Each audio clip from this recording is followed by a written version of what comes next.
경제와 사회 문제를 쉽게 풀어드리는 미스터 큐팁입니다. 주말 잘 쉬셨나요? 예, 오늘은 4월 6일부터 9일, 9일이 옵션 만기일이죠. 4월 6일부터 9일까지의 주가 방향을 알고 싶습니다. 라는 주제에 대해서 말씀을 드리도록 하겠습니다. 특히 방향성과 변동성에 대해서 말씀드릴 건데요.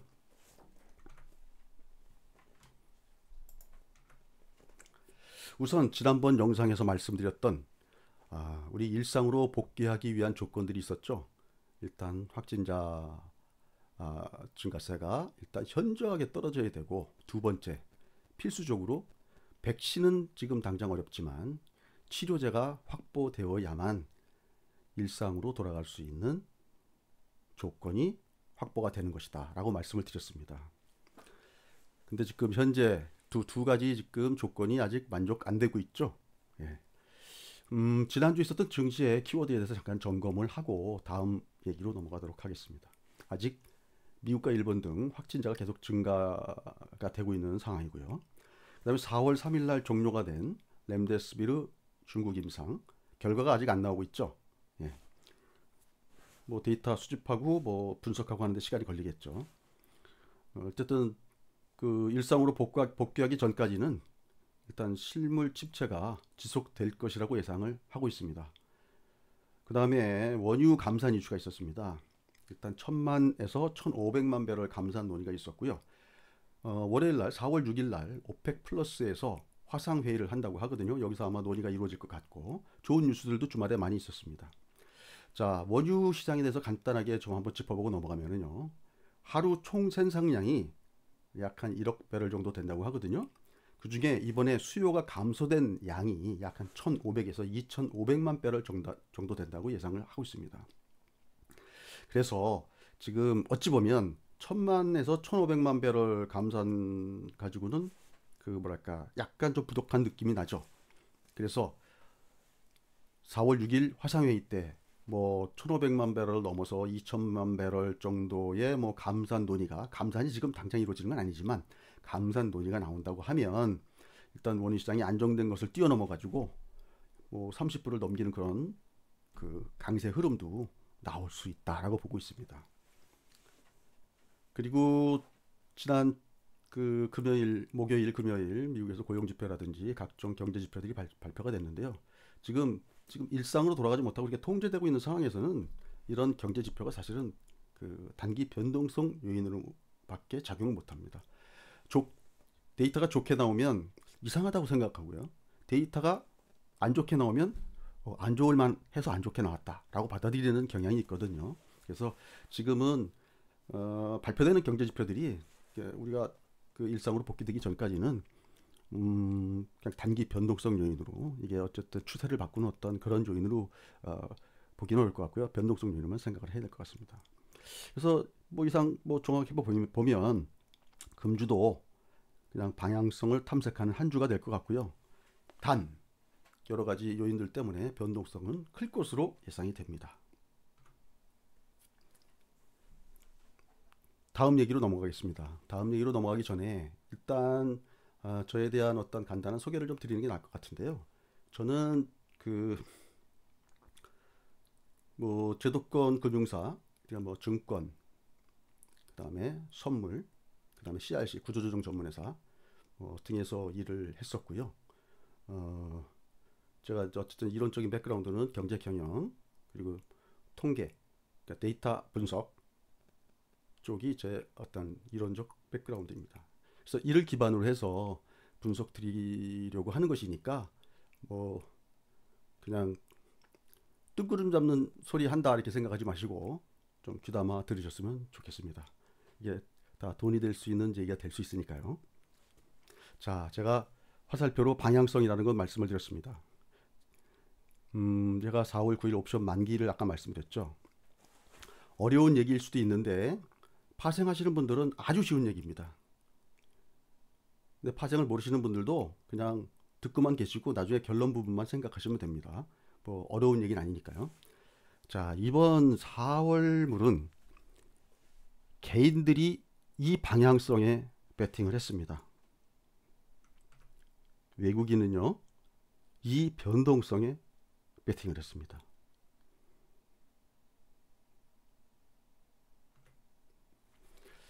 음, 사실 이런 분석을 할 때 주가에 영향을 미칠 수 있는 변수도 굉장히 많거든요. 여러 가지 팩터들 중에서 사실은 데이터 분석을 가장 잘할 수 있는 방법은 뭐냐면요. 가장 설명력이 높은 변수를 찾아내는 겁니다. 가장 설명력이 높은 변수를 찾아내고 그 변수로부터 그 추론을 해서 그 다음에 예측을 해내는 방법이 가장 좋은 방법이라고 생각을 하는데요. 중요한 건 가장 설명력이 높은 변수를 찾아내는 게 중요하거든요. 근데 제가 지난달부터 시장에 뭔가 이상 변수가 팩터가 발생이 됐습니다. 그래서 그 변수를 중심으로 그 주가를 설명을 하면 비교적 잘 설명이 돼요. 그리고 예측력도 굉장히 높아졌고요. 그래서 제가 말씀을 드리려고 하는 겁니다. 그래서 한번 귀담아 한번 들어보시면 좋을 것 같고요. 자, 지금 보이시는 그래프는요. 풋옵션 매수 그래프입니다. 풋옵션 매수는 주가가 내려가면 이익이 나는, 이쪽에서 주가가 떨어지면 이익이 나는 그런 상품입니다. 다음에 이 파란색 그래프는요. 풋옵션 매도 그래프입니다. 이걸 왜 이렇게 그려놨냐면요. 지금 4월 옵션에 개인들이 풋옵션 매수를 엄청나게 많이 실어놨습니다. 한쪽 방향으로 떨어지면 이익이 나게끔. 이 반대 포지션을 누가 잡아줬느냐? 파란색 외국인이 잡아줬습니다. 지금 이런 대결 구도가 되어 있습니다. 지금 현재. 그래서 개인이 일정 가격 주가 지수 밑으로 내려가면 이익이 나고 외국인이 손해보는 구간이기 때문에 외국인들은 어떻게 해서든지 위로 올리려고 할 거고요. 개인은 지금 포지션 잡아놓은 상태에서 지금 지켜보고 있는 상황입니다. 어쨌든 주가를 끌어올리거나 내리는 거는 어쨌든 개인이 하진 않으니까요. 자, 이런 구도라고 일단 생각을 하시고 다음 그림을 보도록 하겠습니다. 제가 이런 설명을 또 하나 드리려고 하는데요. 이런 땅이 있습니다. 여러분이 이런 땅을 부동산 개발을 하려고 하는데요. 어떤 사람이 요렇게 와가지고 알박기를 한 겁니다. 그러면 여러분은 어떻게 하시겠습니까? 이 사람들을 내쫓고 내보내고 전체를 개발하는 게 좋으니까 내보내려는 노력을 하겠지만 결국에 하다 안 되면 어떡합니까? 같이 개발하는 거죠. 그런데 만약에 이런 땅을 개발하는데 정 가운데 이쪽에 와가지고 알박기를 한 겁니다. 그럼 여러분 어떻게 하시겠습니까? 필사적으로 얘를 내보내거나 아니면 얘네가 나갈 때까지 기다려야죠. 그죠? 자, 지금 보시면 3월 12일이 지난 3월 만기였고요. 3월 12일 이후에 지금 개인들의 풋옵션 매수 포지션입니다. 자, 보시면 이게 지금 단위가 340억, 422억 이렇습니다. 자, 3월 12일부터요. 4월 2일까지 지금 개인이 풋옵션을 순매수한 금액이 2천억이 넘습니다. 아마 파생을 좀 해보신 분들은 아시겠지만 개인들이 이렇게 풋옵션을 강력하게 매수한 적이 있었나요?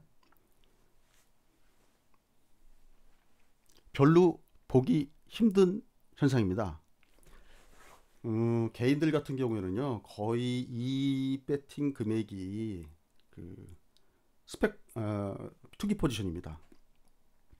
외국인이나 그 다음에 금융기관들, 우리나라 기관 투자가들은 뭐 그 안에 뭐 다른 여러 가지 뭐 차익거래, 뭐 프로그램 매매, 뭐 등등 뭐 ETF 매매를 위한 뭐 등등 이런 게 있기 때문에 굉장히 여러 것들이 혼합되어 있지만 개인들은 진짜 알로 전부 투기 포지션이라고 보셔도 크게 다르지 않습니다. 자, 이렇게 강력한 투기 포지션이 걸렸습니다. 아까 말씀드린 대로 이 알박기를 하는데 어디다 알박기를 했냐면요. 정중앙에다 알박기를 한 겁니다. 지금 보십시오. 3월 12일부터 강력하게 배팅이 들어갔습니다. 자, 3월 12일 날부터 이렇게 강력하게 배팅이 들어가면은요. 어떤 현상이 발생되냐면 굉장히 높은 가격에 사게 됩니다. 정상 가격보다. 우리가 보통 이론 가격이라고 보통 그 옵션도 그 기계적으로 계산을 해내는데요. 그 정상적인 가격보다 굉장히 높은 가격으로 그 매수를 하게 되어 있거든요. 그러면 어떤 현상이 발생되냐면 자연스럽게 알고리즘이 이상 가격을 그 감지를 하고요. 와가지고 매도를 때립니다. 자, 그러면 개인이 이렇게 샀다는 얘기는요. 반대로 누군가 팔았어요. 이쪽에서. 누군가 팔았습니다. 이게 누가 팔았겠습니까? 상당 부분 외국인이 팔았습니다. 이미 여기서 결판이 난 거죠. 그래서 개인들은 그냥 알밖에 팍 들어갔기 때문에 외국인들은 지금 할 수 있는 게 뭐냐면요. 얘들을 내보내기 위해서 노력하거나 아니면 얘네가 나갈 때까지 기다리는 겁니다. 자, 얘들을 내보내려면 어떻게 하면 되죠? 얘네들을 내보내려면 첫째, 가격을 막 올리면 손실이 엄청나게 커지겠죠. 손실이 엄청나게 커지니까 팔고 나갈 수도 있겠다. 이렇게 생각할 수 있겠죠. 두 번째, 어떻게 하면 됩니까? 만기 지나면 나가겠죠. 4월 9일이 만기니까.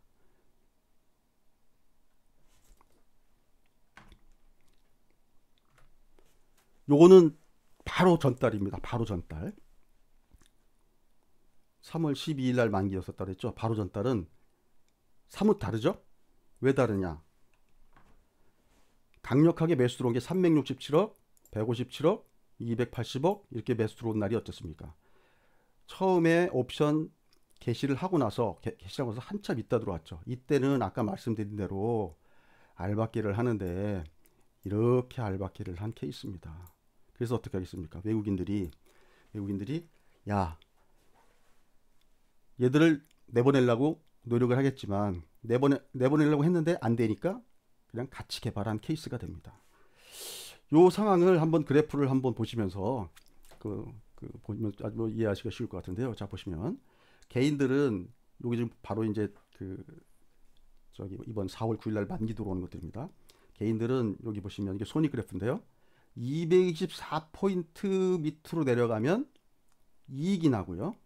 그 이상 올라가면 손실이 나옵니다.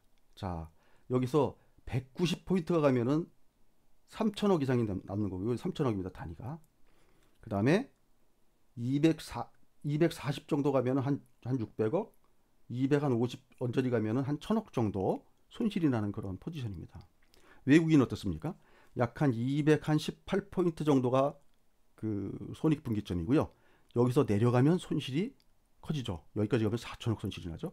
반대로 올라가면 230 이상에서는 약간 플랫하게 높습니다. 왜냐면은 이게 풋옵션 매도한 금액이 대부분이기 때문에 이렇게 플랫하게 높습니다. 개인들도 풋옵션 매수를 했기 때문에 밑에서 약간 플랫하게 높죠. 자, 근데 지금 현재 231포인트가 여기 언저리 있죠. 여기 언저리. 그러니까 일단은 외국인은 이익 구간이고요. 개인은 손실 구간입니다. 여기 지금 개인은 손실 구간입니다.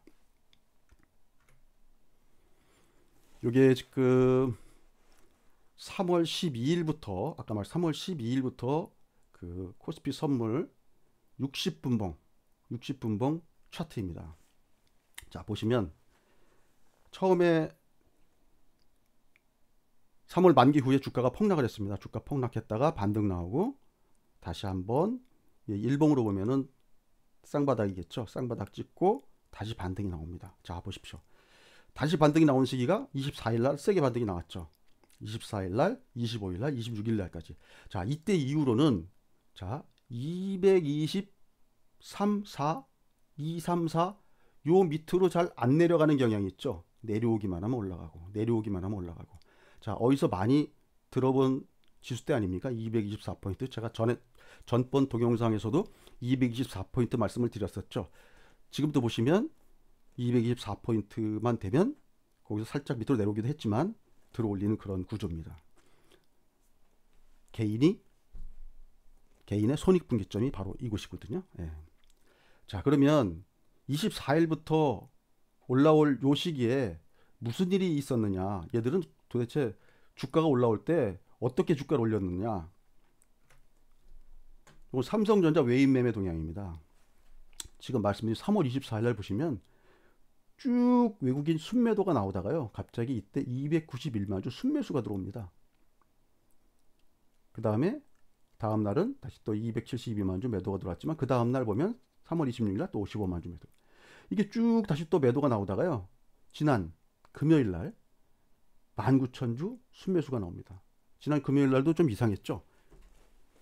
미국의 S&P 선물은 장중에 계속 마이너스가 커지고 있는데 저희 나라 시장은 그리 빠지질 않았습니다. 올랐습니다. 끝에 마지막에. 삼성전자로 지수를 컨트롤하는 것처럼 보이죠. 이게 뭐 좀 논리가 좀 무리가 좀 따르는지 모르겠지만 잘 따라오셔야 됩니다. 요거는 지난달 겁니다. 그거 바로 전달. 자 보시면 3월 2일부터 시작해가지고요. 3월 2일부터 시작해가지고 3월 2일, 3일 또 밀렸다가 4일, 5일 반등이 나오죠.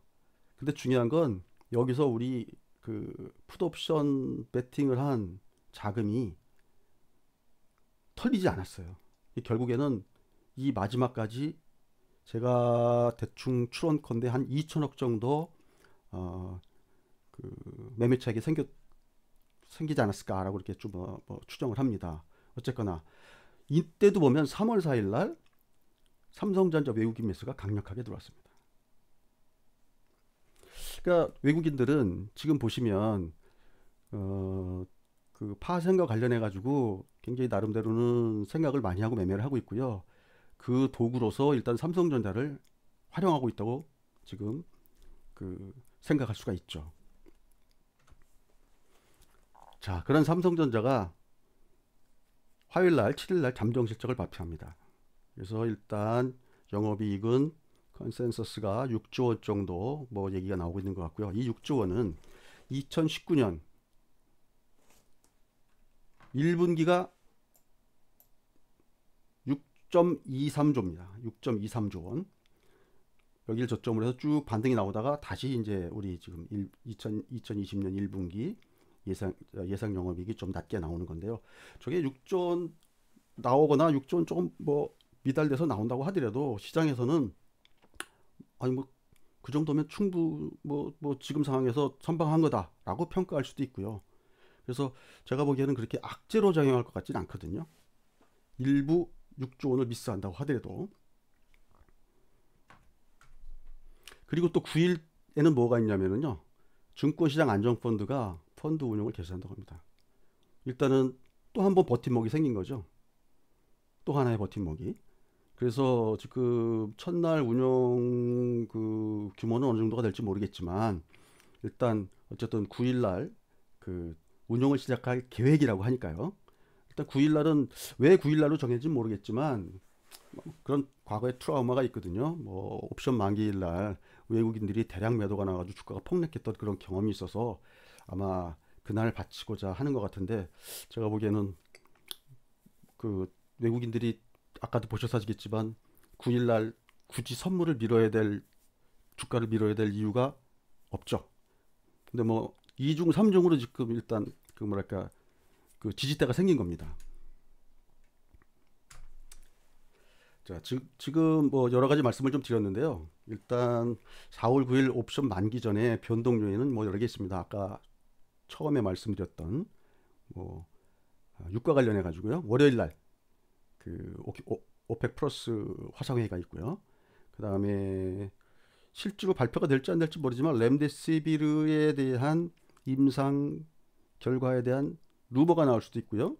뉴스가 나올 수도 있고요. 아니면 길리오드의 주가에 따라서 또 움직일 수 있는 어떤 그런 부분도 좀 있습니다. 그건 이제 그 우리나라 밖의 얘기고요. 국내 요인으로 들어오면 7일날 삼성전자 실적 발표 좀 전에 말씀드렸던 그 다음에 9일날 증안펀드 운용 착수한다는 그런 얘기가 있었습니다. 자, 이걸 요 여러 가지 이렇게 종합해 보면 일단 4월 9일 만기까지는 일단 좀 2중 3중으로 뭐 지지선이 지금 일단 좀 강화되고 있는 게 아닌가라는 생각이 들어서 외국인은 이번 주 약하면 하방 지키기 아니면 상방 공격도 가능하다. 상방 공격을 한다면 왜 할까? 지금 어찌 보면 외국인들 입장에서는 국내 개인 투자가들이 저런 식으로 강력하게 알박기가 들어오면은 상당히 좀 어려워집니다. 왜냐면 한쪽에 막 그 높은 가격으로 막 그 투기 포지션을 잡고 들어오면은 다른 한쪽에서도 같이 투기 포지션으로 나갈 수밖에 없는 그런 구조거든요. 그래서 또 어떤 분들은 그래요. 그래서 뭐 이 개인 투자자가 이게 뭐 한 사람이겠냐, 뭐 여러 사람인데 이거 그걸 뭐 어떻게 하는데 그거는 좀 파생 그 시장을 잘 모르셔서 그런 말씀하시는 거고요. 파생은 굉장히 외로운 싸움입니다. 그래서 뭐 파생은 뭐 주식하는 것처럼 여러 명이 뭐 작전 세력이 뭐 어쩌고저쩌고 그런 얘기 하시는데 절대로 그런 일 없습니다. 파생은요, 같은 회사에서 매매하는 운영력들도요 담 쌓고 따로따로 매매합니다. 그래서 그 파생 개인 그 옵션 포지션을 뭐 여러 사람들이 뭐 연합 세력이니 뭐니 이런 말씀 하시는 분들 혹시 계실지 모르는데 그거는 이 시장 생리를 잘 모르셔서 하시는 말씀이고요. 일단 그 외인 입장에서는 좀 이 세력을 이 힘을 좀 약화시키고 싶을 겁니다. 아마 자기네들이 좀 더 마음대로 시장을 주무르려면 지금 사실 그 포지션 때문에 시장을 좀 마음대로 못 주무르는 경향이 있어요 지금요. 그래서 아까 말씀드렸지만 쫓아내기 위해서는 상방 공격도 가능할 수 있다. 뭐 그거 봅니다. 그 상방 공격하는 데는 뭐 예를 들어 아까 말씀드렸지만 유가 부분도 있고 여러 가지 또 요인들이 있을 수 있으니까요. 어쨌거나 증환펀드는 단기적으로는 외국인들 옵션 포지션에 유리하고요. 개인 옵션 포지션은 불리합니다. 예. 그래서 종합적으로 말씀드리면 9월 옵션 만기 전까지는 하락 시에 반등 가능성이 높으니까요. 일단 주식을 매매하시는 분들은 한번 그냥 해볼 만한 시장이다. 만약에 혹시라도 어떤 아주 뭐 진짜 이 모든 것을 뒤엎을 만한 초대형 악재가 나온다면 뭐 이건 다 지금 말씀드린 건 다 무용지물이 될 수가 있고요. 그런 생각 아니고 일단 시장에서 어떤 악재에 의해서 주가가 출렁거리고 내려오면 이걸 한번 해볼 만하다라고 약간 어그레시브하게 일단 접근하셔도 괜찮지 않을까 그런 생각을 해봅니다. 일단 뭐 어렵다면 어렵고 또 쉽다면 쉬울 수 있는 말씀이었는데요. 일단 어쨌든 다음 주에도 성공 투자하시고 제가 또 4월 9일 날 옵션 만기가 지나고 나면 새롭게 시작하는 또 포지션을 보면서 새롭게 드릴 말씀이 있으면 다시 영상을 올려드리도록 하겠습니다. 대단히 감사합니다. 미스터 큐 TV였습니다.